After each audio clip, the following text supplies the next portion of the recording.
Good evening. Welcome again to the King's Table. Thank you guys for coming out. It is, of course, the last Friday of the month, and it's going to be an exciting session. This is our 252nd session of the King's Table. This is a safe and sacred space, a place where the kings and fellas come together to talk and to share openly and be comfortable to do that. This is a place to get insight and answers and some guidance on the next step concerning life. And tonight is very special because they call it a man's world. But what would it be without a woman? So the queens are invited on this Friday to join in an exciting conversation and time of fellowship. We practice anonymity here. Simply put, that means bearing no names. I can say I was here. I don't have to talk about you or what you had to say tonight. We want to welcome the presence of God, our source, our creator, into this space that we may be able to receive, understand, and get more from this divine exchange together tonight. We can no more do without spirituality than we can do without food, shelter, or clothing. And here at the King's Table, we ask that you keep it on yourself when you begin to share. So that you can examine you and not everyone else. It's a space for those that are desiring to change, to be a better version of themselves. We ask that you be honest and open minded in your sharing the space. Please limit your sharing to 2 minutes to respect the group. If not, you will see me do something like this so that you will remember to bring it on in. Also, we're not here to judge anyone, only here to listen with an open mind and to identify and share our experience and our strength and our hope. We ask that you make a contribution to support to keep the King's Table going. So the information will be on the screen as well as this in the text that you received. So again, welcome and thank you for being here tonight. For anyone that's new, if you want to speak, just make sure you raise your hand or either put an emoji up so that we can call on you so that you can participate in tonight. All right. So here we go. Tonight, we gather again at the King's Table, a sacred space, a place where truth can breathe, a place where masks can fall off, a space where growth is not forced but invited. And because this is the last Friday of the month, the queens are here with us tonight. That matters because life does not happen in isolation. Men and women exist together, build together, heal together, and sometimes misunderstand each other. So tonight is not about being right, it's about being real. It's about looking honestly at ourselves, how we communicate, how we show up for our family, what we carry from the past, and how do we handle adversity and where we truly stand with the Creator. Because maturity is not about age, maturity is about awareness, maturity is responsibility, maturity is accountability, and growth only happens when we're honest or we live an honest life. So tonight we speak freely, we listen deeply, we respect each voice that shares tonight, and we remember the foundation of this table. I can say I was here, but I cannot say you were here. And confidentiality is love, confidentiality is safety, confidentiality is trust. So take a deep breath, everyone. Hold it, release, and let's settle in and let's partake at the King's Table. So I'm going to get right into tonight's subject or one of the first topics that we have. Star, look at the screen. Um, Star, are you with me? Can you guys hear me okay? Are we frozen? I can hear you. All right, Star, pay attention to the screen. Thank you, love. All right, let's get to the first topic, communication under pressure. Are you a good communicator when life trials and situations arise?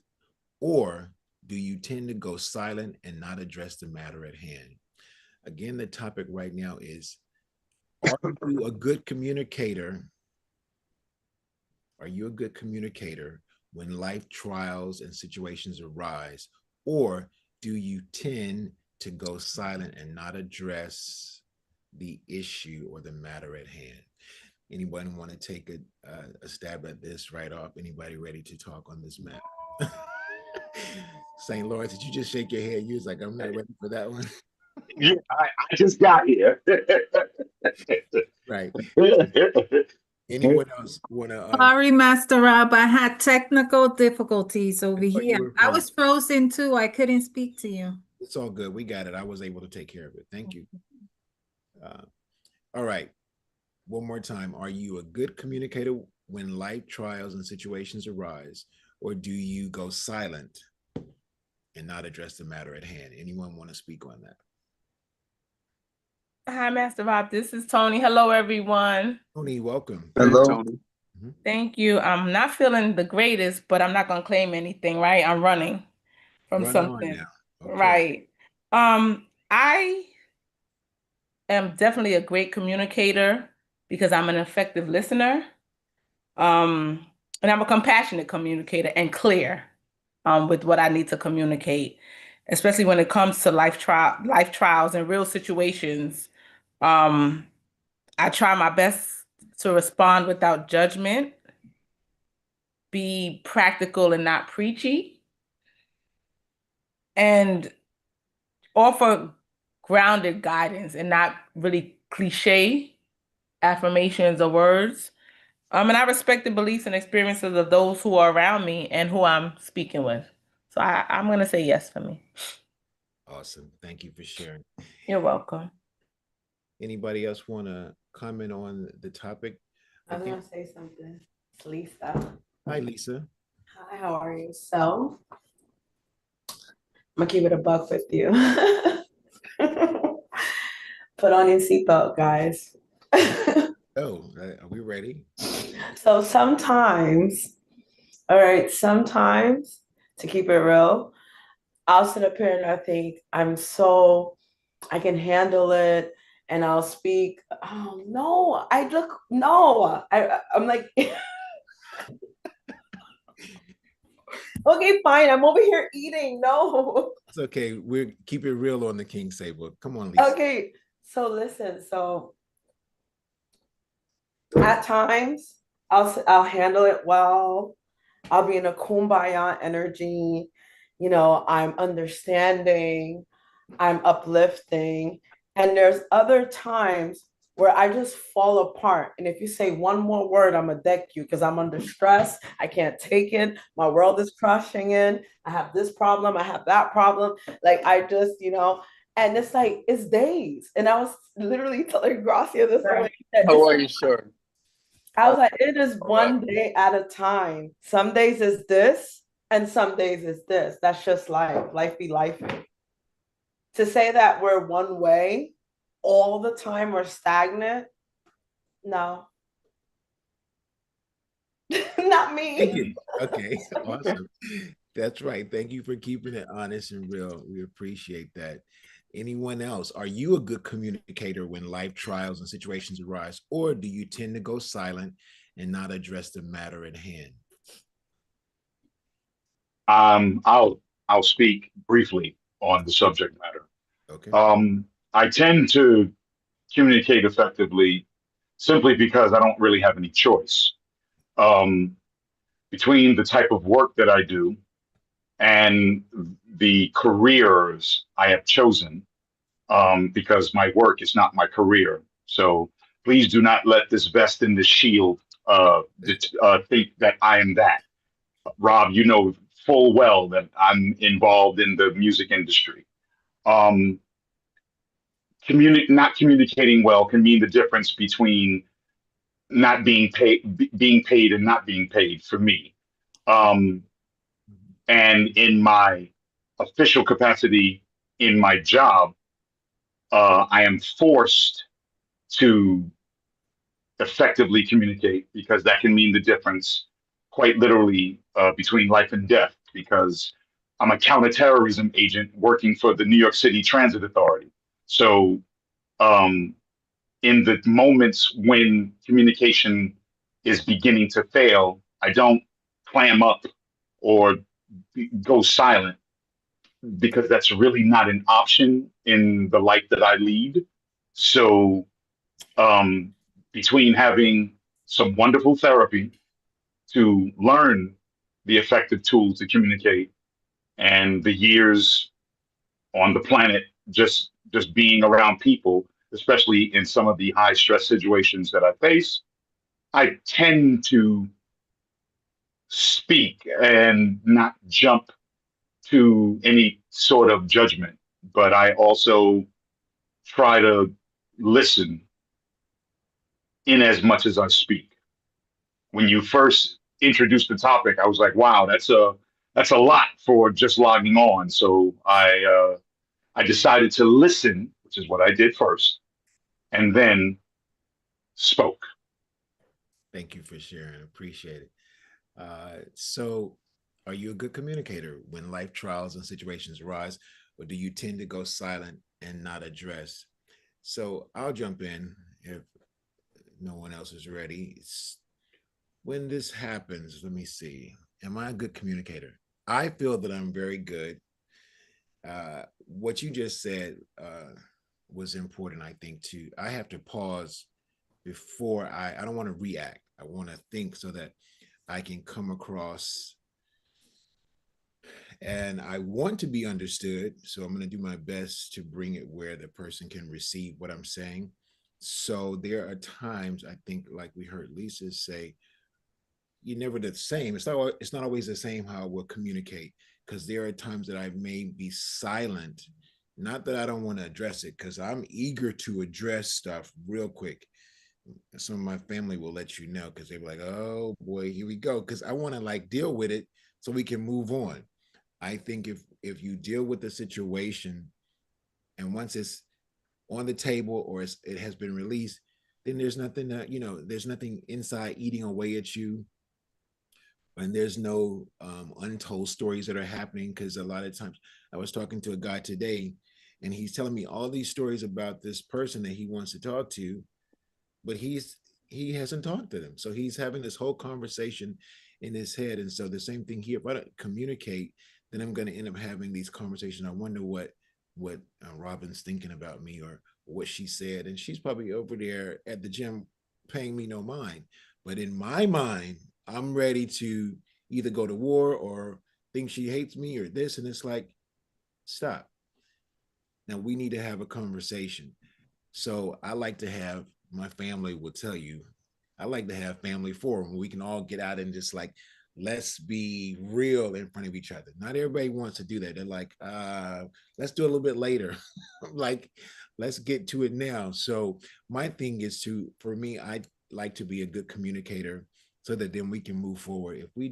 I feel like if I can address the situation and people participate, and if we are mature enough and grown enough, then once we do it, it's done and we move on. But that's where I'm at. So I don't like to go silent, because then it's in me eating away at me, and I don't want that to happen.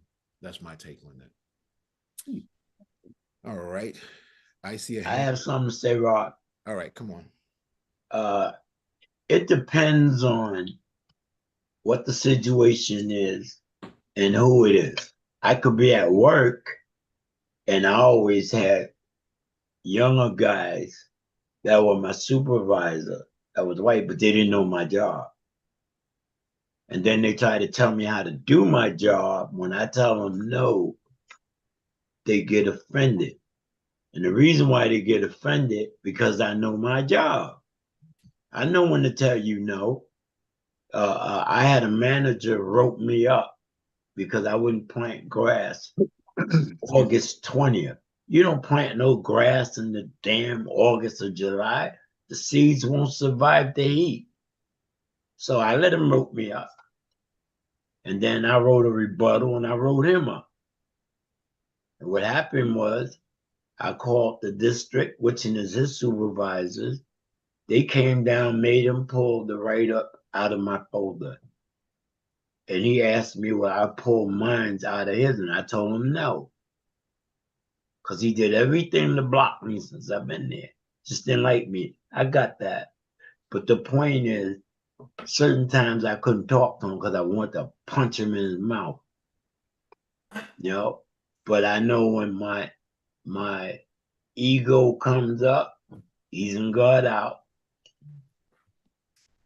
or my emotions come up, that's danger. Because the only way I know how to deal with that is to react how you react to me. But anyway, I've been blessed. As I got older, I can only do half as much as a 20-year-old. So I can't be arguing with everybody. I don't want to get beat down.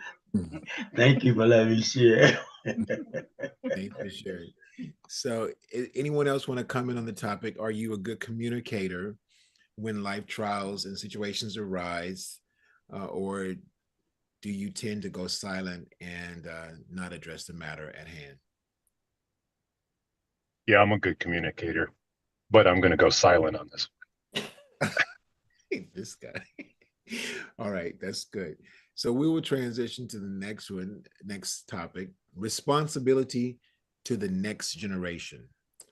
So here's this. This came up when I was asking the creator, what should we share on the table tonight? So when it comes to the youth and family of today, two key words. When it comes to the youth and family of today, are you active in their lives? The youth in your family or other families? If so, how and how often? Anybody? Okay. Come on, Cornell. Yeah. Yeah, I like to say, well, in my family, it's not a lot of them, but the ones that I do have, and we real close, tight knit, have fun together. But I am on a line with the youth, with a program with the youth. And I can tell them things that I usually tell them. I'm not telling you, well, these guys are 15 to 20, 22, somewhere in that area, a lot of sports players and, what have you. But I tell them in this language, I'm not telling you what somebody told me. I'm telling you what I did to bump my head and tore my whole forward all to pieces. And thank God that I'm still here in one piece. But that's what I'm doing now as far as the youth are concerned. It's a lot of fun and I don't mind it because I'm telling them something that I know and that could help them out. If they're avid listeners, like I think they are, most of them is anyway. But I just enjoy doing that. Awesome. Thank you for sharing. Anyone else, as far as when it comes to the youth and family of today, are you active in their lives?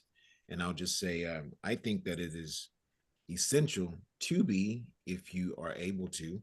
And that's my opinion. But anyone else want to talk on that topic? Are you active in their lives? If so, how and how often? Anybody else? I'll jump in, Master Rob. My background is as a social worker. I did foster care and the city for over 18 and a half years. Okay. And I've planted a lot of seeds and I can see the growth of them. I have a lot of kids, I'm not going to say clients, right? I have a lot of the children that I'm still in contact with and they're doing really, really well. Even as it pertains to my personal life, I have a 13-year-old, as most of those that know me know on the line, but I have a nephew who was 26 who I raised. Um, he knows when I look at a lot of the males that's out there, he could have gotten caught up. He works for the post office. He followed me out to Jersey. He lives out here in Jersey. And then I have Tyler, who and children will emulate you. When they see what you do, they want to follow, right? Because everything is a learned behavior. But I'm definitely active in the lives of my son, Prudence and brother Albert will tell you, and my nieces and nephews. And I just, we have to be active in their lives because in this climate nowadays, it's hard. It's not like when we grew up in the past. It's really, really hard for them. And even with talking to my nephew when he's going through things, I tell him it's okay not to be okay, right? You don't have to try to cover it up because you're a man and be strong because you think that they're gonna call you soft, right? And I think when we can lead with that, the youth will definitely be able to grow differently than they're growing now. I've never heard, and I'll be honest, I've never heard my nephew curse in front of me. Never. Now, I'm not gonna say he doesn't curse, right? But I've never heard him curse in front of me. And that's the level of respect that he has for me because of how I've played an important part in his life. I have cousins and female cousins and male cousins. I'm active in their lives as well. So yeah, it's very important. And I'm going to land that plane right there. Thank you for sharing. Anybody else want to speak on the topic when it comes to the youth and family of today? Are you active in their lives? If so, how and how often? Yeah, Rob. Yes. I'm very active, me and my wife and my younger grandchildren. I have older ones that are grown, but the last three with my youngest son, 2 girls and 1 boy. I got the 4.5. She's gonna be 5. She's in gymnastics. She plays soccer. I got the 10-year-old, 10.5. He's in basketball, soccer, and karate. And the baby's just 5 months. I gotta wait on her. I got another 3-year-old grandson. I don't get to see that much because my son is always working. He got crazy hours. So, but I try to stay in touch, and I thank God that I can afford to do that. If you see this little girl at 4.5, I'll send you a video of her walking across that 4 inch. She's a natural. She just loves gymnastics. She loves climbing. She loves pink. She loves nice, dainty, pretty clothes, but you can't bully her because she thinks she's a boy. She'll punch you in the chest in a minute. That's what I love about her. Thank you for letting me share. All right. Thank you. So when it comes to the youth and family of today, are you active in their lives? If so, how and how often? So I'll just quickly speak on this. I have I have some nephews and people that I work with, their children, and the kids love me, and I appreciate them also. And I don't want to get ahead because there's some other questions we have later, but I think it's really important to communicate with the children, and I do that, and I like to know where they are, what they're thinking, what they're feeling, because if you're tapped in and you watch, you can really see these kids that they go through a lot, and they're not. I feel like it's not like it used to be. We gotta close someone's phone up. I don't know who that is. Um, it's important that they know how to communicate because the system has really created it where most of the time people are on their phones or in a game or what have you, so they don't know how to communicate if we don't teach them, or rather I would say I don't want to speak for everyone else, but I think it's important to share, like we heard Carnell talk about, how he speaks to them and shares his experience and his strength and his hope. And we used to have a guy that was about 20, used to come on a regular basis, and then when we would share our stories, he would be like, wow, you went through that too. And it's like, yeah, because sometimes they just think because you're in a different age bracket or whatever that you don't know, they don't even know that you have the knowledge of I guess things that they've been through. So I think it's important to share with them and open up a line of communication where they feel like they can talk to you and not have to get online and follow someone else's lead. I saw something on Instagram where his father was talking about his son. I think it might have been 6 or 7 or somewhere in there. And they have something on YouTube or somewhere to show them how to hang themselves, some kind of game. And he went into the room because his son always comes to say goodnight or do something like that. And the boy was in there hanging, and he was able, thank God, to save him from that. But it took a lot. He was in a coma for a while and what have you. But the way they're feeding them with the social media, it's important to know how to communicate with the children and not let them be taken away by the system. If that makes sense. That's how I feel about it. And so I'd have a good conversation with my nephews, and if they see me being quiet or having a meditative moment, they want to know what I'm doing, and I teach them how to sit there and be still, and they'll peek at me around them, but they're learning because someone says they emulate you. That's what kids do. So I do that with them, and I think it's important to open up a an avenue of communication with children. So I do that on a regular basis when I'm able to do so. Thanks for letting me share. Come on, Mo. I see you. Hello. I was just going to say that I think it's important to have a safe space for the youth to have conversations and to challenge respectfully.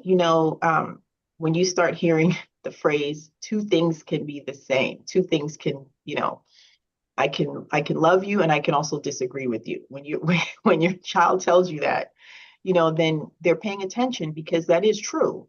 Just because you may disagree or you have a difference of opinion doesn't mean that you're not on the same team. It just means you have a difference of opinion. And I think when you leave a safe space for the youth to have those conversations and to speak up, unlike in the past, maybe when I was growing up, or other people were growing up, you spoke when you were spoken to. You might be a little bit afraid to challenge, or you may not have had the tools or to understand how to challenge respectfully. So I just think that's number one, making folks feel comfortable to even approach. And then also making sure that you're listening and not listening to respond, but actually listening and hearing and processing, because they're taking notes also by example. So I just wanted to note that. And as they get older, when you're in middle school, grade school, all those things, yes, we teach them these things, and we would hope that when they get to be adults or young adults, that they take what they've learned and emulate that in the best way possible. Thank you for sharing that. Anyone else on this topic? If not, we will shift to. Well, okay, go ahead. Come on. Thank you. Go to Garcia. All right. All right. No, we're gonna rock, go paper, scissors. Yeah, no, do your thing, brother. Do your thing. Well, myself, I kind of lead towards, I'm an entrepreneur, and initially I used to teach financial literacy back a few years ago, but lately, whenever I come in contact with a youth or so on, I also always feel the need to encourage them to kind of hold true to the things that they love already, that they do naturally, not to get caught up in this, this 9-to-5 society, because a lot of people kind of lose their gifts, lose their talents in just that, because you grow up thinking, I gotta go to school, gotta get a job, I gotta get whatever, however, and then I have to, live just over broke, letting them know that we all have talents that we can just harness and use for our betterment, for our success. So I usually like to tell them, do what you love, and don't get caught up in getting stuck in a job, unless, hey, what you're doing is what you love. If we all need certain, all types of workers, plumbers, this and that, nurses, and so on. But a lot of people kind of lose that, especially me growing up Caribbean. A lot of your natural talents aren't nurtured. So you tend to lose that, or you tend to, you lose that. You don't have that drive, or you don't have the support system to kind of keep doing that thing that you do naturally. So that's one way I interact with youth. When coming across, you see a child and you see things that they're just naturally good at, and I'll point out that I see you doing this. You look like you'd be great at this, or so and so, things of that nature. But that's normally how I interact with the youth right now. I would definitely love to do more as I progress in whatever I'm doing, but for the moment, that's how I interact. All right, thank you for sharing that. Anyone else? All right. Lawrence, let's go. All right. Well, I have direct contact with a youthful person because I am the father to a Gen Z daughter. And I try to make sure that she is always heard because I remind her, especially being born from elder Gen X, that there were no safe spaces, there were no trigger warnings, and nobody had an allergy to wheat. So, so you weren't allowed to express, and when you did, even when you did it, respectfully, oftentimes you were not listened to, or even if you were able to express, it was not taken into account because you, at least when I was coming up, you were just simply considered young, even though the youth culture of the early to mid 1980s was the driving force around our society anyway. But it didn't really matter because um, the the older generation tended to just simply put off anything we had to say as just youthful transgressions. So being able to talk to as well as listen to my 20, well, she's almost 21 now in May, 21-year-old daughter and her friends gives me a chance to make sure that everything that happened to me does not and has not happened to her. So I'm able to access uh, the youth through that. And it's really nice to see them flourish in everything that they do. My daughter's a fashion design major that's getting ready to graduate at the end of this year. Um, so I had to pursue my career plus make sure that I had a backup because parents parents were very singular, and nothing moved a boomer more than them being told that you had something that was a, a, a financially secure ideology. And if you didn't have that, they tended to not pay attention to anything that they considered, and I'll use the word esoteric. Um, my mother was in support of my music career, but she was very clear when I made a statement about her about myself wanting to play drums as my profession. She was very clear on the idea that she was like, "That's wonderful, honey. You just can't do it here." So, so again, like I said, I'm so happy that I've had the chance to reverse all of that in order to make sure that my my youthful daughter didn't get that and is getting something that is the polar opposite of that. So Thank you for sharing. So are there anyone else want to make a comment on when it comes to the youth and family of today? what's going on, man? Are you active in their lives? If so, and how often are you dealing with the youth? Anybody else on that matter or not? All right. So we will now move toward traditions and structures. Traditions and structures. Are there any structures from the past or traditions that you feel should still be in practice today?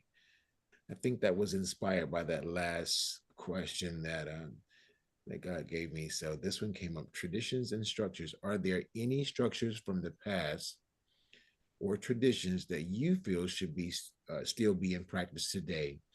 And welcome, Deborah. Thank you for joining us. I have something to say.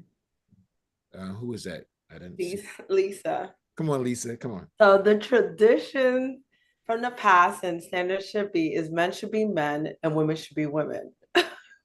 Okay.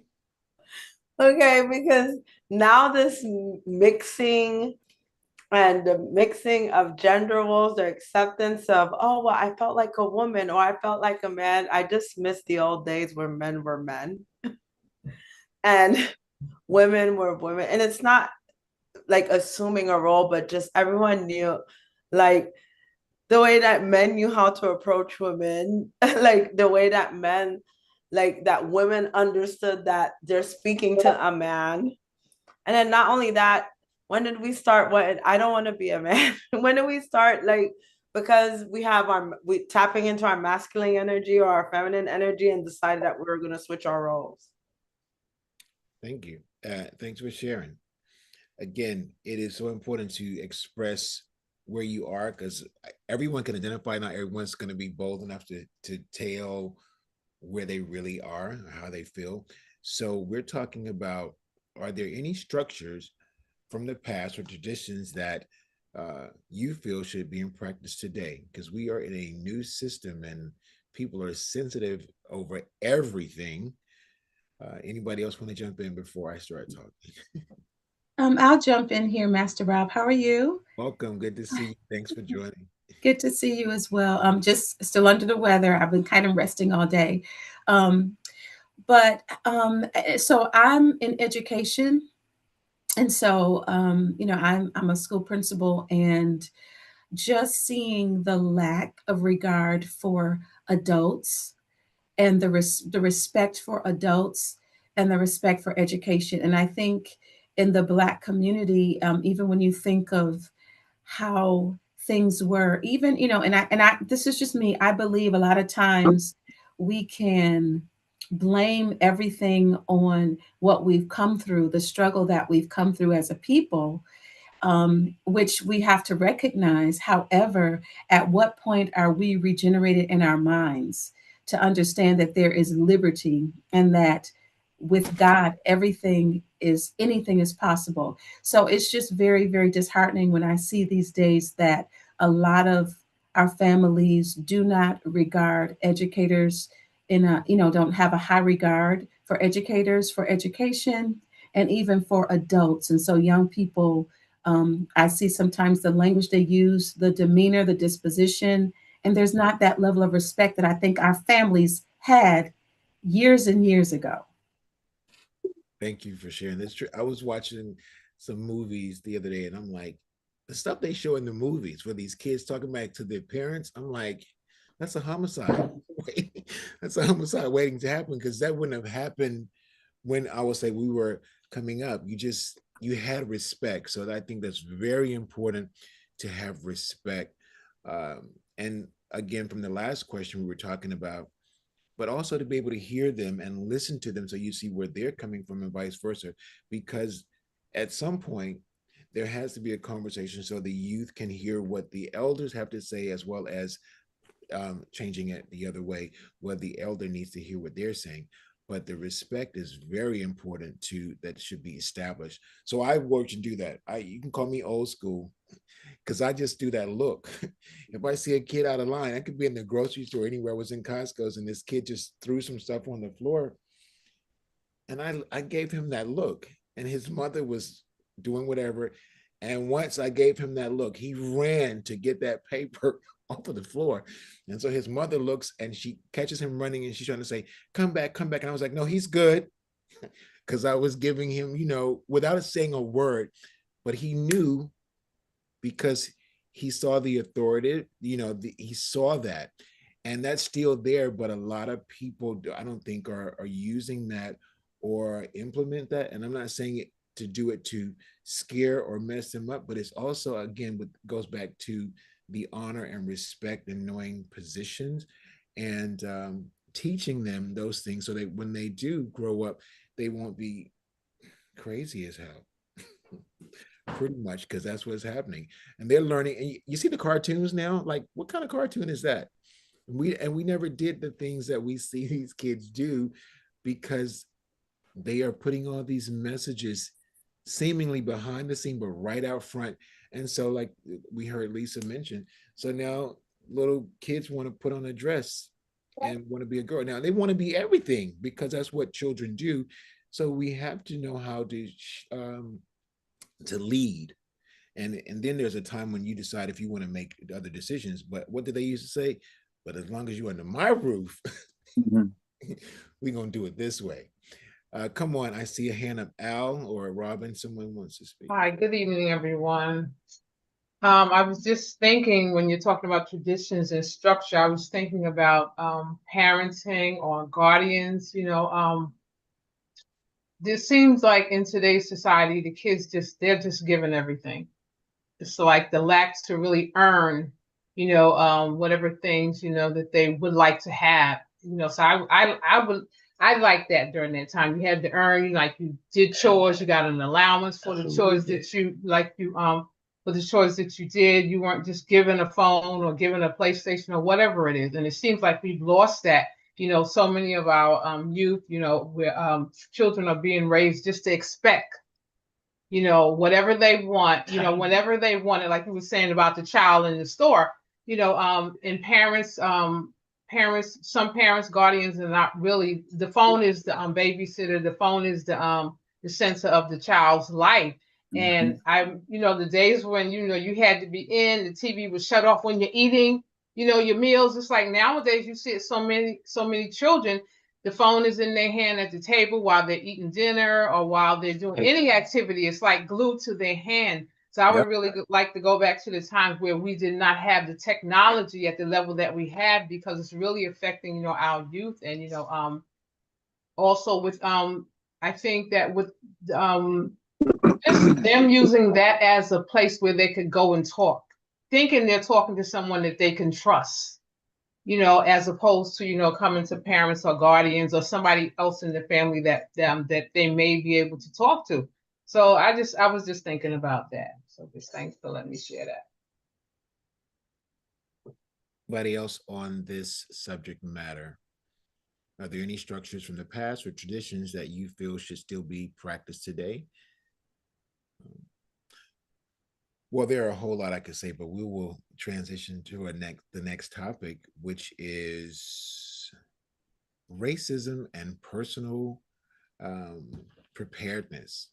Racism and personal preparedness. So, racism is still alive and well. And the question I have for the table tonight is, have you ever experienced it personally, and how did you handle it? And the last part of that would be, do you feel that you're equipped to deal with racism when it arises? So once again, have you ever experienced racism? How did you handle it? And do you feel like you're equipped to deal with racism when it arises? Anyone want to jump in? Come on, St. Lawrence. Okay. I was raised in Coney Island in the mid 1970s during the days of the Brooklyn Pad. So seeing racism, the mob gangs, was part of my construct. I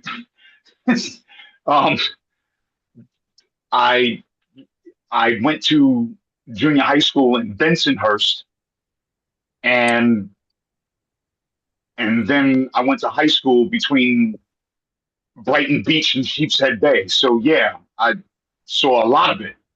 Am I able to deal with it today? Well, first of all, because I'm educated, I read, and first of all, race is a construct. Let's start there. And but unfortunately, it's a construct that they don't want to let go of. And because there is a backlash in order to put us back in our place, all because of a fear of a numerical inferiority, I usually just kind of gloss past it, because it's not something that is necessary for me to deal with anymore. If you have a problem based on color, national origin, or anything like that, the problem is usually the other person and not mine. not to be too preachy, but if we're going to start judging people, it should be usually done, as Martin Luther King would say, on the content of a person's character. So, uh, in dealing with it in today's world, I usually ignore ignorance. And if I need to educate in the face of ignorance, I try to do it as succinctly as possible. And I try to do it as quickly as possible, because the last thing I want to do is to have it drag out. And um, because of my LGBTQ2 uh, brothers and sisters, I have learned the art of throwing shade when necessary to be able to just simply get away from it. God rest Dorian Corey. I don't have to tell you you're ugly. You already know you're ugly. That sort of thing. So I don't, it's not something that most people of color, we have to deal with it because it's here, but it's usually not our issue to begin with. So I would never, I don't deal with it as a day-to-day thing. It's other people's problem. So if I'm approached based on that, I'm either doing one of two things.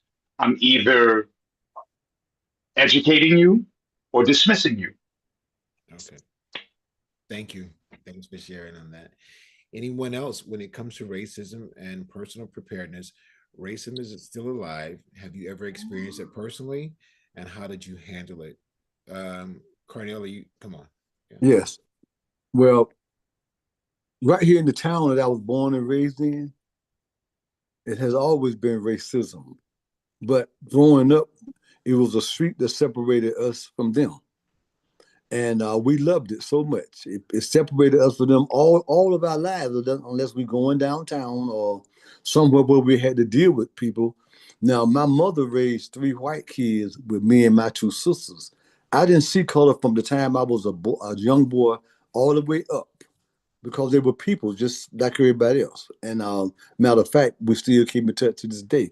But what I'm saying is, racism, when we integrated schools here in Tarboro, it was my senior year, and it was ugly, from a lot of directions. But one of the main things I want to say is, do you know what really hurts? When racism comes from your own kind, that hurts worse than coming from the other people. And I'm going to leave that right there, because that's a whole nother story. But you're talking about racism, when it comes from us to us, it's very ugly. I understand completely. Yeah, so thank you for sharing that. Anyone else on this matter? Yeah, I like to say something. Okay. I've been very confused about racism because, my mother's from Barbados and my father's from Ireland. So most of the racism that I incur came from my father's side of the family. Some of my sisters and brothers passed for white. And to be honest with you, I didn't like black people because they always was trying to rape my sisters and robbing my father every week. So I had to fight, protect. And I say to myself one day, but what about me? Nobody cares about me. I've taken care of 6 sisters and 3 brothers. I'm the one that raised them back in the day. Anybody that coming from, they'll tell you if they're the oldest and they got sisters and brothers, they're the ones that raised them. And I didn't understand why I was so angry all the time. But as my sisters and brothers got older, they no longer look white, they look Puerto Rican. Puerto Rican. That's how I used to tease them. But they're gorgeous, and I look at my little granddaughters and grandkids, and I'm in a dilemma now. I did Ancestry, and they found 665 people that could be affiliated to me in one way or another. 21 people in 21 counties in Ireland is where my father's family is. And I don't know if I want to meet them because I learned through somebody else's experience that they did that. And because they're from New York, their family think they were rich. Now they can't get rid of them. I don't want that problem. So I think I'm going to leave it alone. Thank you for letting me share that. All right, thanks for sharing. All right, anyone else want to speak on the racism is still alive situation, and if you've ever experienced it? And if not, I think I'm gonna say a couple words on this. Oh. So I like when what St. Lawrence was talking about the racism is people, and that word issues. Everyone has their own issues. And so when I look at that, I've experienced it before, of course, and I've also been down south, but you don't have to be down south to experience that. It could be right here in New York. It's just very clear. But like he said, it's not something I deal with every day. But I will say this, when I turn on the TV and decide I want to look for a movie and I'm trying to find the right movie to look for, I end up looking at a bunch of trailers and then I end up going to sleep. Why? Because, let me see how I want to say this because I'm recording. You know, I would love to see us have, okay, I just got it. Remember the Cosby Show? It was real. They dealt with a lot of issues. They could act up a little bit, but there was still order. There was family. There was structure. It was all of that. And so that's why it's not on anymore. If they can keep it as, you know, far off as they can. And I appreciated that. I respect the struggle that our people have had, and the movies, and I mean the shows about that I have to be mentally prepared to watch that a lot of times because it brings up a lot. I think I watched what was that? The Butler, the movie called The Butler, and I was sitting in the theater, and I got through the whole movie, and they're keeping noise over here. So, and it was time to leave, and just a moment.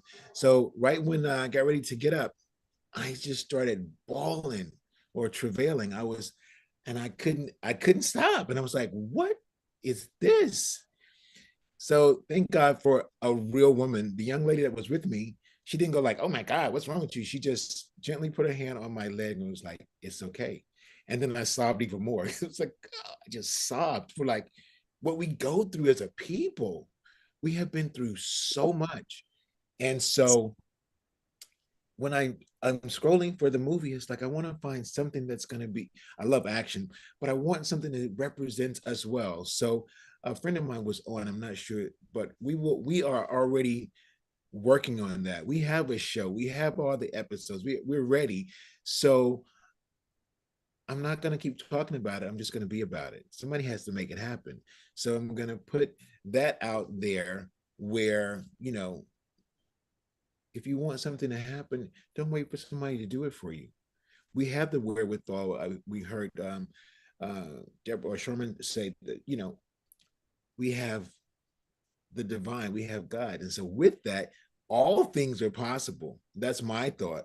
And so I'm going to make it happen so I can turn to that TV show, and it doesn't have to have us doing the hippie acting stupid. We don't all act stupid. I mean, it's okay.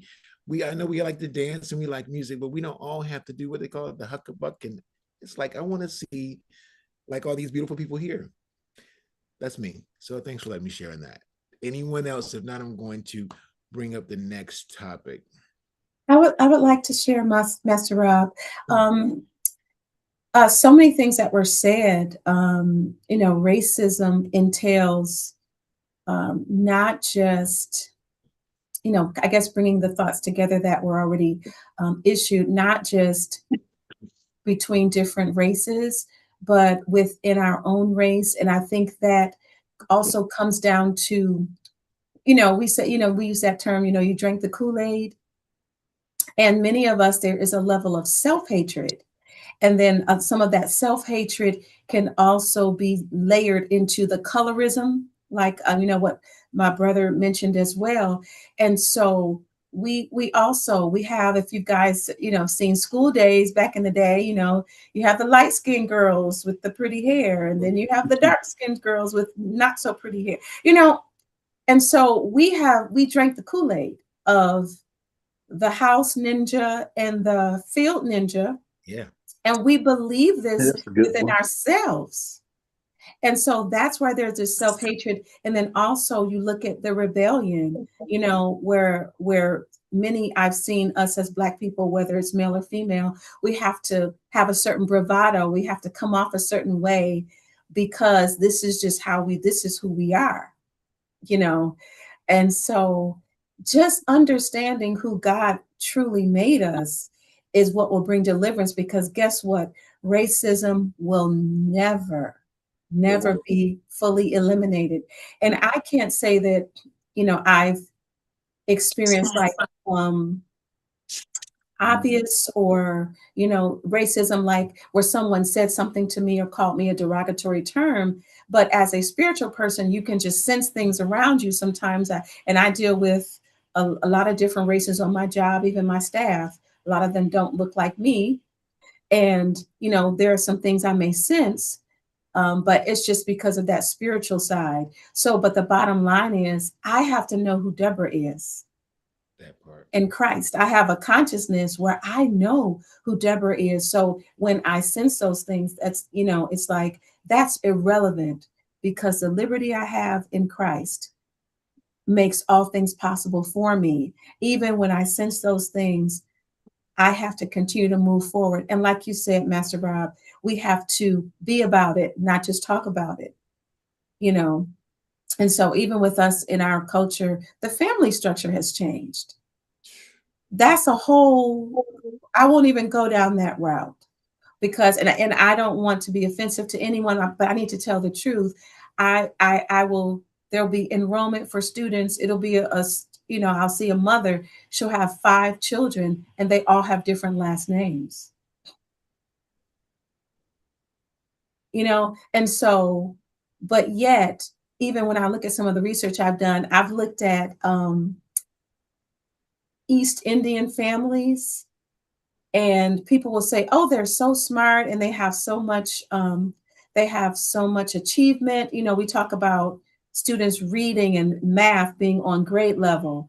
That community, it might be 80% of their children read, have literacy, and have math skills, where African American, it might be 10%. Are they smarter than us? Absolutely not. They are programmed and conditioned differently.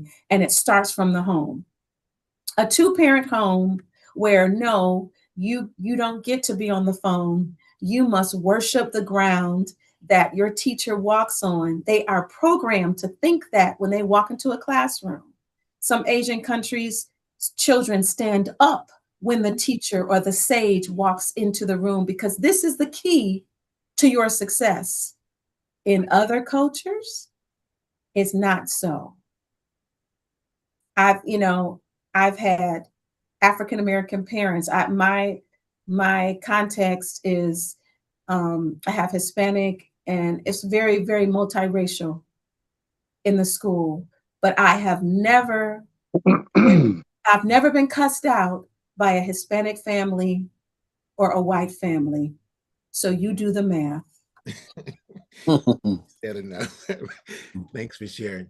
You just said a whole lot that could open up even more. And it's like, so I'll go back to, it's all with the programming and the belief system that has been instilled from the very beginning. So that goes, again, it's so important to know how to deal with the youth and what we're showing, what we're giving, so that we can sow good seed into them and they don't have these, like Cornell mentioned, he didn't see color when he was a kid. We all played, let's all play together and have a good time. But when someone's at home spewing, or somewhere along the way giving them this negative thing about, oh, this is those people and those people, it gets really ugly. So because of how Deborah just began to speak, we're going to go into the next topic, which is spiritual security.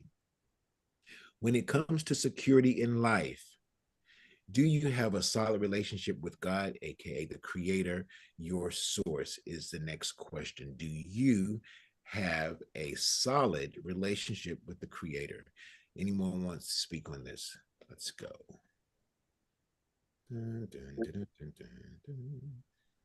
Okay. All right. Okay, come on, let's go, Pastor Jerry. Good evening, everyone. Kings and queens. Good to see you all. You got to have a dedicated,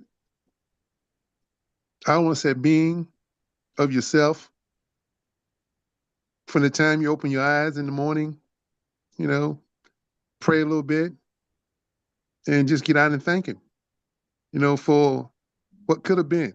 You know, you could have been in a hospital bed, can't walk, can't eat. Yes. So, you know, you got to be thankful, you know, and let him know. Because, hey, I have two friends have passed away this week, you know, that I can't go see, you know. But I made a shout out. Just take care of yourself, believe in the creator, and then everything will be all right.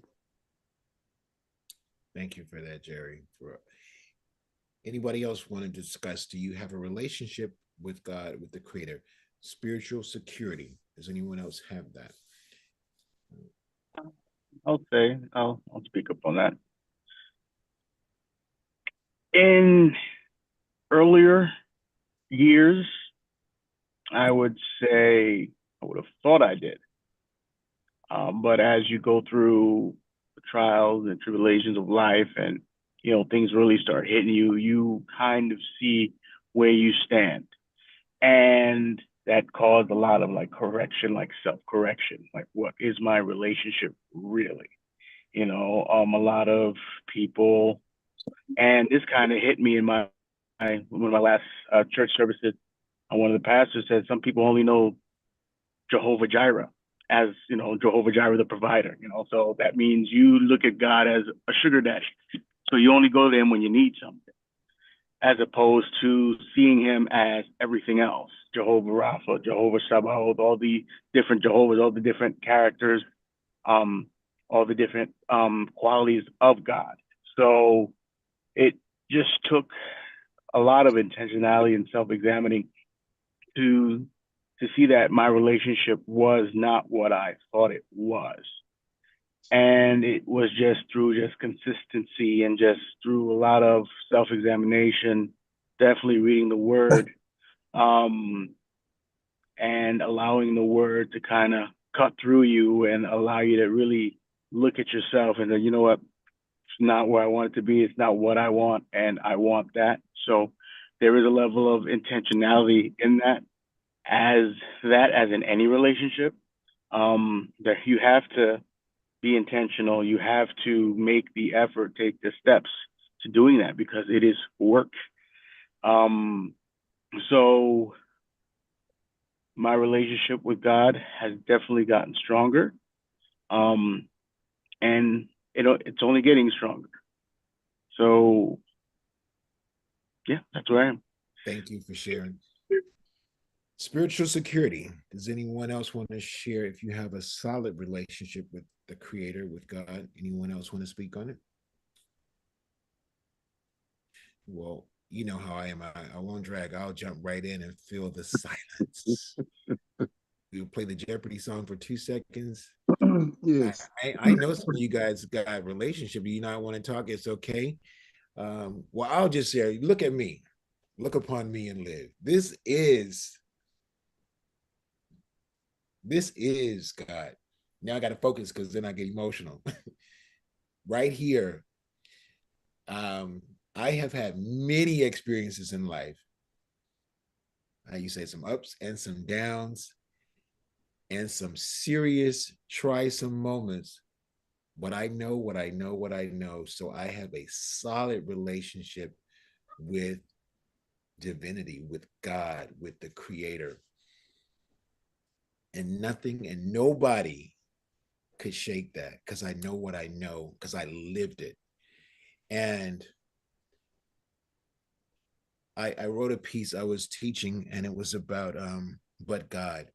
No one knows what anybody on here is going through. I don't know what you went through before you got here. I don't know what you have been through in your life to get to where you are, but I know what I've been through. But I know I got through and how I've gotten over. So I have a relationship with this power that causes my heart to beat, my lungs to work, and the blood to flow. And it's given me an opportunity to share and to hear you guys. It keeps my ears in operation. I have a sound mind. I'm not in another dimension lost, but I'm here. I'm clear. And it's getting better and better in every day and in every way. And someone mentioned about meditation or praying in the morning. I do it. That is essential and a must. When I'm coming back into this realm, I mess with your little. So when I'm coming back in, it's like, I start thinking, just because of the ruach, the breath that's in me, and the bed, the everything. I think, and if you listen to Nina Simone, she sang a song, from my teeth, from my head, from my nose, from my eye. Start thinking. If you practice gratitude, your life will change almost instantaneously, because the vibration, the energy changes when you realize where your source is. He said, Jehovah Jireh, Jehovah Rapha, Jehovah Nisi.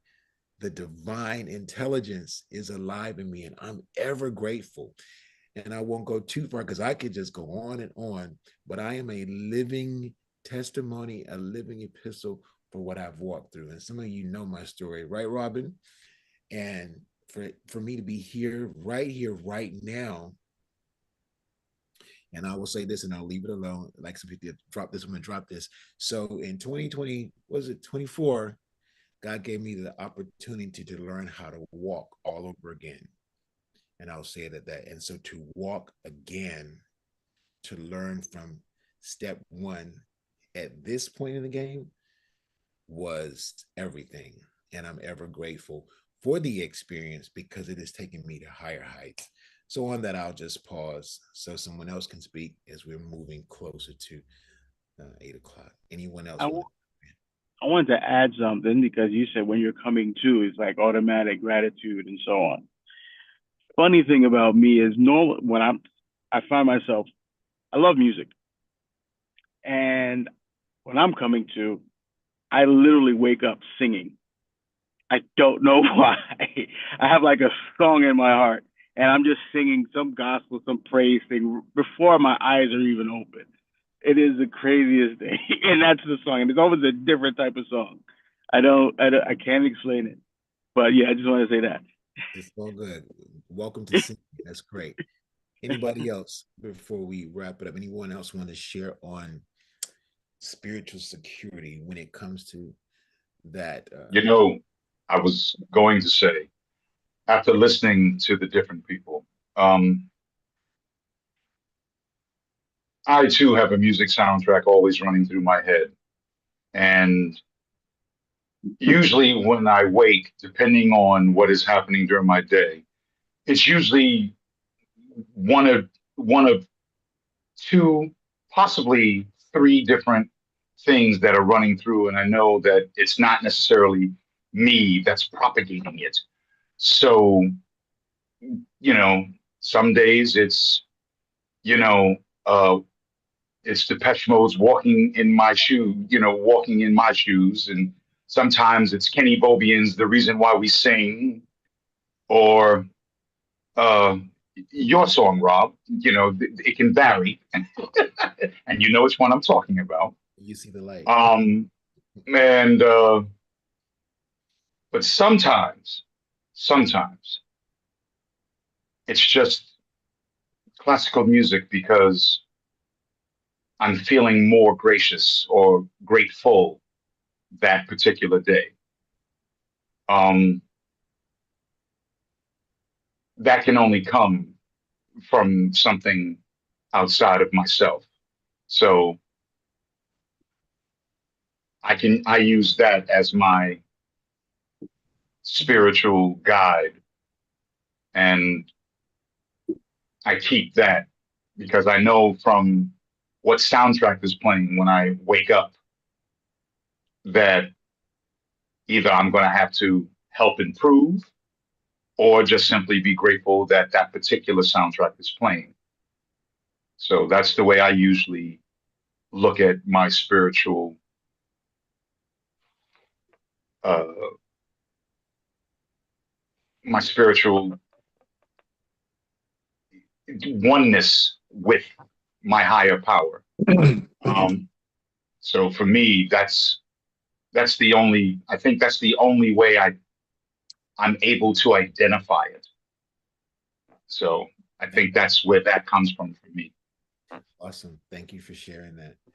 Anyone else wanted to give us some information about your relationship with the creator?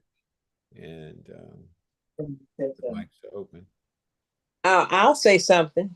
Okay, Mother. Oh, I didn't know you had me on. Oh, yeah, we know. Okay. Well, when I wake up in the morning, oh man, I just start thanking the Holy Spirit. I said, God, I just thank you for being alive and well. And I just feel so good that he woke me up. And I said, won't nobody but you, because I didn't wake myself up. It was you that woke me up. I said, now what would you have me to do today? And sometime I would get up and I just walk to the house and just start thanking him. I go in every room and just start thanking him for my home that he has given me. And then I start praying for my kids and my grandkids. But that's what I do. The first thing I do is just give him the praise that I'm alive and well. Thank you for sharing. Mm-hmm. Okay. Anybody else? I'd like to. Come on, Mr. C. But I'll be very brief. The talking that we're doing is very similar to everyone else's, and I haven't always been this way. I've had cancer. He brought me through it. Congestive heart failure. He brought me through it, and I think I would be very ignorant not to give him a lot of my praises nowadays. Do some things for him in his name. When you come through something, well, actually, I fell out of a pear tree when I was young and fell between two tombstones. So that, as I look on that, it let me know that he's with me then also, but more so now, and I really enjoy getting closer to him and learn more about his word and what he want me to do. Mm-hmm. Sounds good. Okay. So we are at 7:56. I always like to let you know what time it is so we don't have we on here so long. Yeah, I just want to give you an idea. We're coming close to the end. Does anyone else want to speak on this? If not, I want to throw one more thing in. Since it's February, anyone else on this? So they call it Black History Reflection. Well, that's what I'm going to call it, because we don't have a month, we have a lifetime. As we celebrate what they call Black history, if you would share a person, a place, or an invention or contribution you were not taught in school, but later discovered had significant impact. Does anyone want to share something so that we all become more knowing about someone or something that we didn't learn in school, because they kept a whole lot away from us in school pertaining to Black history? Anybody? Dun, dun, dun, dun, dun, dun. Well, one thing. Go Oh, ahead. oh, no, I was going to say, I just remember when the movie Hidden Figures came out years ago. And I remember going to see that movie. And I remember I went with my family, and then my girlfriend and I went. And my response was, how was this information hidden from us? And so, and so even just the title of the piece, Hidden Figures, is so appropriate. But that was my thought. How was this hidden from us? And once again, all the genius that we have on inside of us, we have to tap into our God security and really understand our identity to be who God has called us to be. Yes, thank you for that. Gracia, you were gonna, or somebody just we're gonna say. Yeah, it's something I came across. A lot of the classical music, especially one classical composer, air quotes, that most famous Beethoven. I've heard, but stand to be corrected, that his masterpieces were not his own. Yes. Yeah, they were that of a black person. And I believe that to be true because the same, probably up to the 70s, Little Richard. A lot of the songs that we know famous from Elvis and other, the Beatles, he produced them. It's just that their face carried, just carried what he created. So I was like, Yeah. oh, look at that.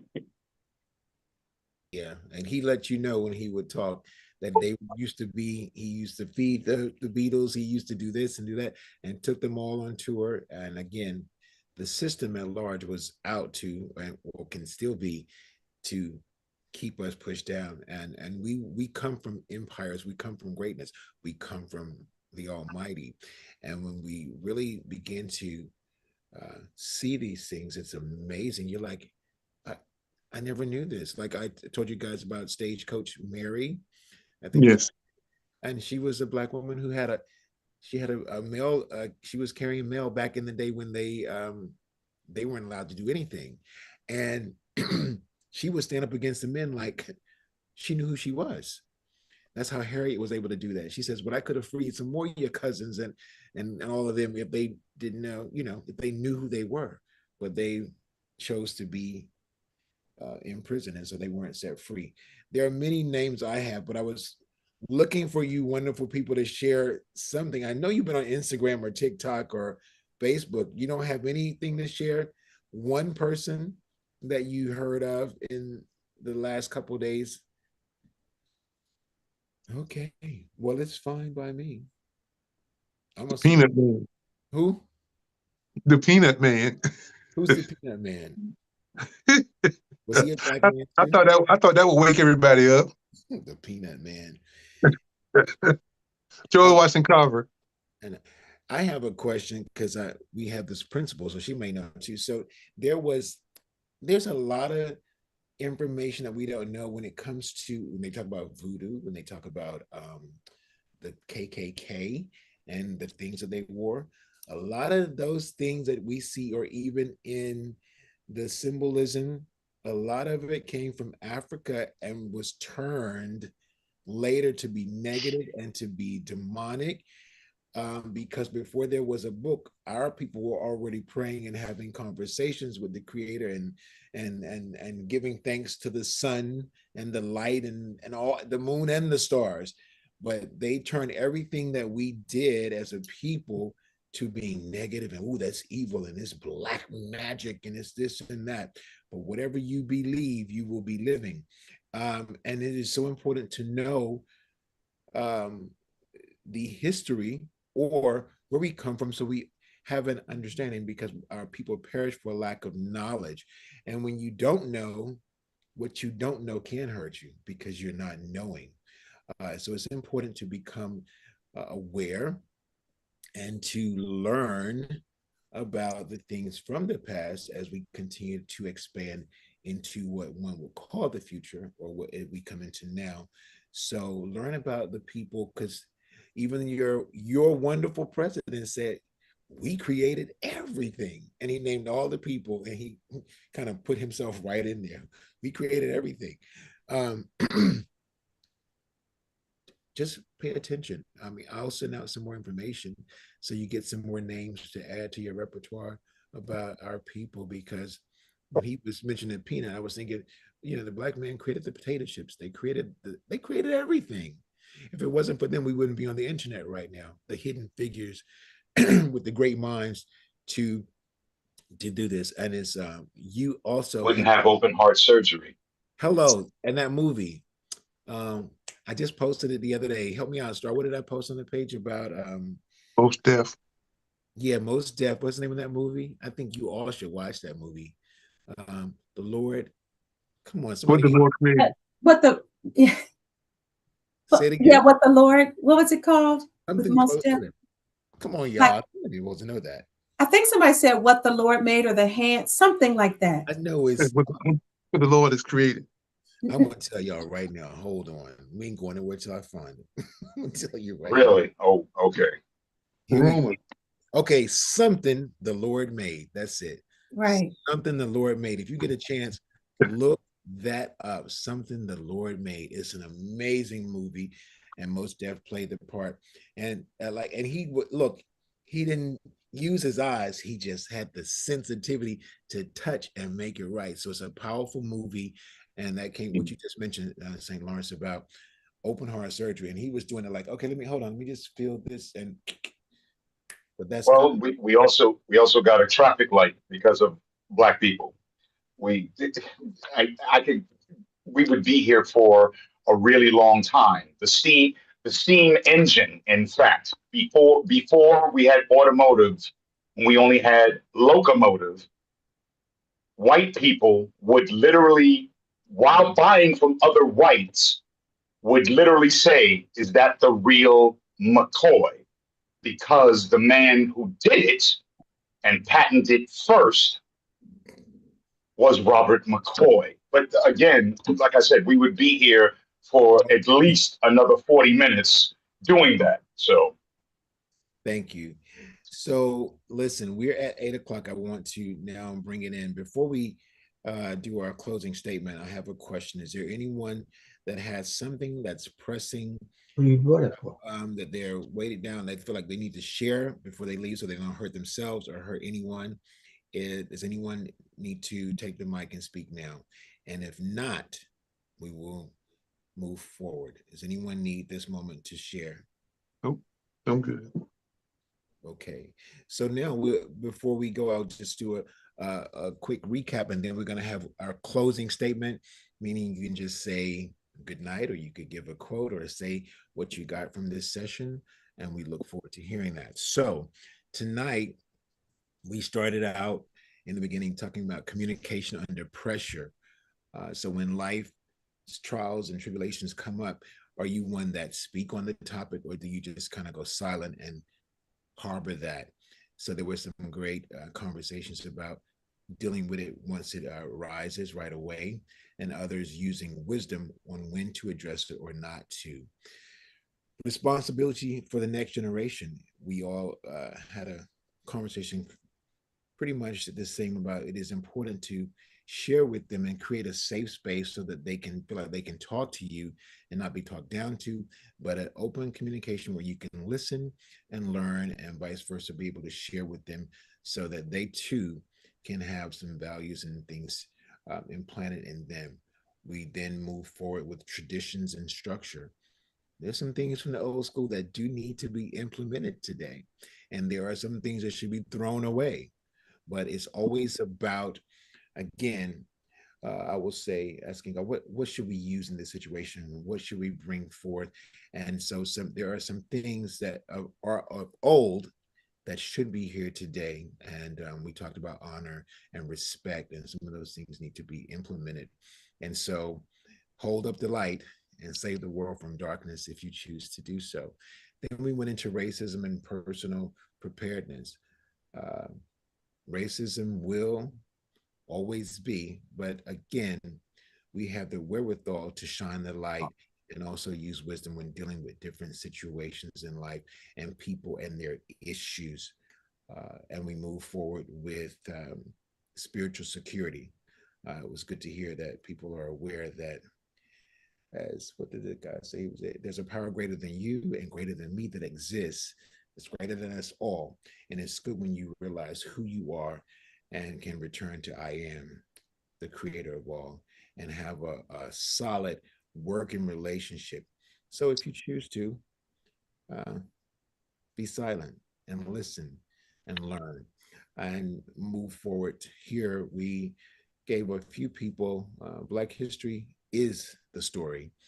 And as the days are here where the internet is available, more is being revealed. So it's a good thing about that. There's more being revealed every day when it comes to what we did, what we are doing, and may we all wake up to even do greater works. And so now I will just do this quick so we don't have to be here much longer. I will call someone to now give our closing statement. We're going to start with you, Carnell, since you kept some notes. Yeah. Yes. I'm on my way out. Since I did what? Since you made some noise, what's up? Oh yeah. But I believe it or not, Hidden Figures was what I was going to say, and somebody beat me to the punch, which is good. But I love the picture because of the way John Glenn didn't want to go nowhere until he got that last figure from the black girls. I love that. And a black man also um, organized the Washington, D.C. streets. He was black. Can't think of his name right this minute. I got it in my mind, but it won't come out. We'll look for that. But Thank you. anyway, it's a lot of stuff, mayonnaise, and the list goes on for black people. And on with that note, I'm going to say good night to everybody. It's been fun, and may God bless us until the next time. All right, my brother. All right. All right. Let's go right on to you, Jerry, and then I'm going to go to Mo. Come on, Jerry. Okay. This is for the principle too. When God says no, faith to sustain us when all hell is breaking loose. When you look at your Bible in your left hand and your life in your right hand, loved ones, I see what you're saying, but look at what I'm going through. And nothing, I mean nothing that I'm going through is lining up with what you said. That's where we are needing a teacher. I don't need you to teach me how to act when I get healed. I don't need you to tell me how to shout when I get a new job, wife, car, or other circumstances. I've got enough to be happy when things go right, but teach me when it's raining down on my face and tell me how to keep trusting God when He says no. If you've never been in trouble, you'll never have an experience with God. How are you going to know God is a healer if you've never been sick? How are you going to know He's a provider if you've never been hungry? How are you going to know God's a way maker if you never get lost?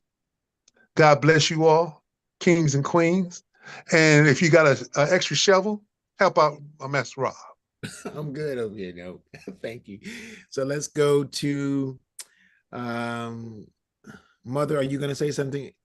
We're going to go to Robin and Al while we wait for my mother to get back online. Let's hear you guys.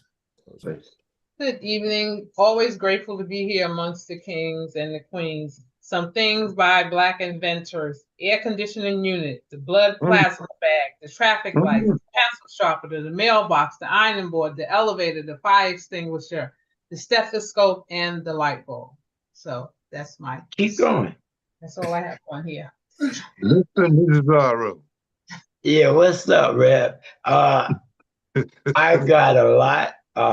I meant to invite the queens to the table. I apologize for that, for being late about that. But it's amazing to have your here. I love the input, females, males. I learned so much. And it's good because I learned different ways. You can go to your house, but it might be 2 or 3 ways to get there. So I have to be open-minded. Thank you. Thank you. All right. So Caleb, you want to give us a closing statement? St. Lawrence, give us a closing statement. Mine won't be as lofty as those that have spoken before me.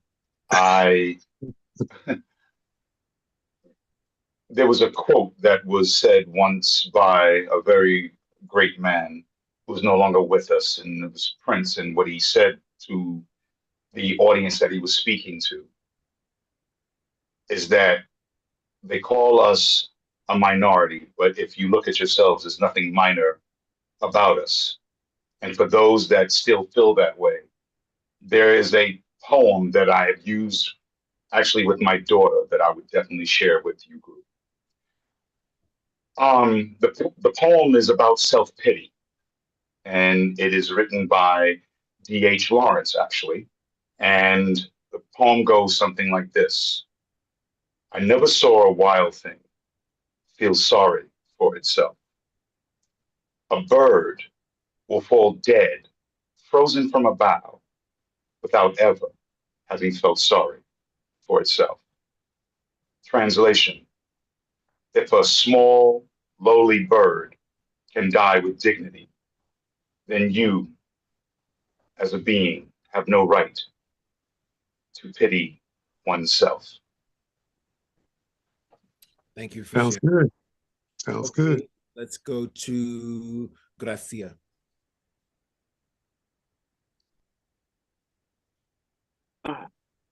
Master, what's you always say it, and I don't know why it hasn't stuck, but it's your turn. You say it all the time. So your ass will follow. What happened? Give me that. Change your mind, and your ass will follow. There you go. I'm bringing that up because my ass followed this week. I'm telling you. Scarcity. I've come to realization that scarcity is a mindset, and I've lived in that mindset a little too long. And then I changed my mind, and I just started using just the analytical skills and just creating systems to try to figure things out. And then I realized that I've been living in scarcity. And once I unlocked it and I realized it, I'm like, things just started coming in. I was like, wow, that's all it was. It wasn't easy, but it required a lot of intentionality and a lot of just analyzing and self mastery in that sense. And once you see that, you see how many doors and opportunities, you see the possibilities. So diversity is definitely a mindset. Change your mind, and that's will follow. Thanks for sharing.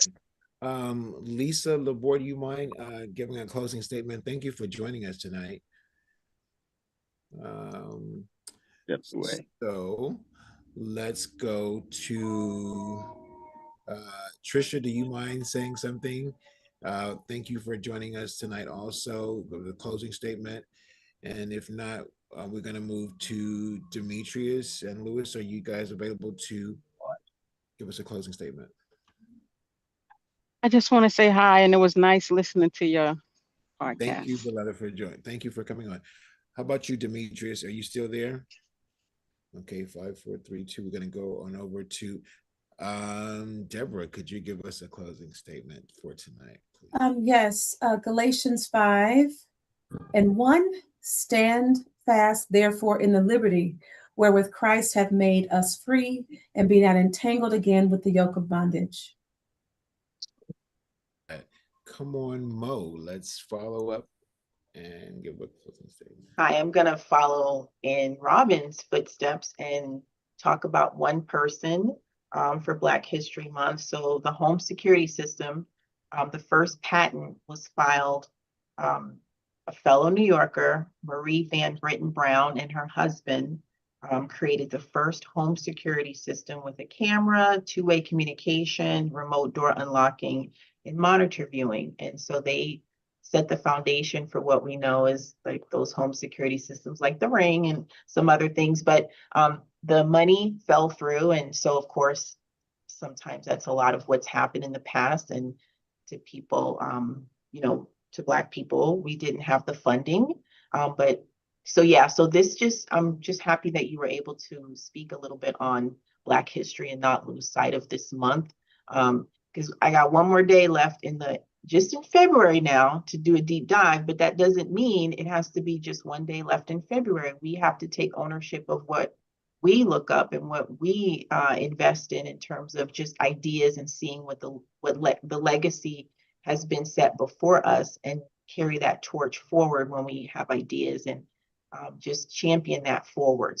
So thank you for just highlighting that today. Sometimes I think we get lost in the sauce. There's so much going on in the media, and we get inundated with so much, and we lose sight of these important things. So thank you for bringing that up. And thank you for having us. Welcome. Star, is your mic? Hello, everyone. My apologies.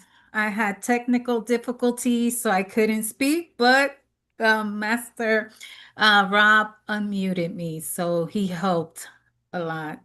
I just want to say it was an amazing evening, as always.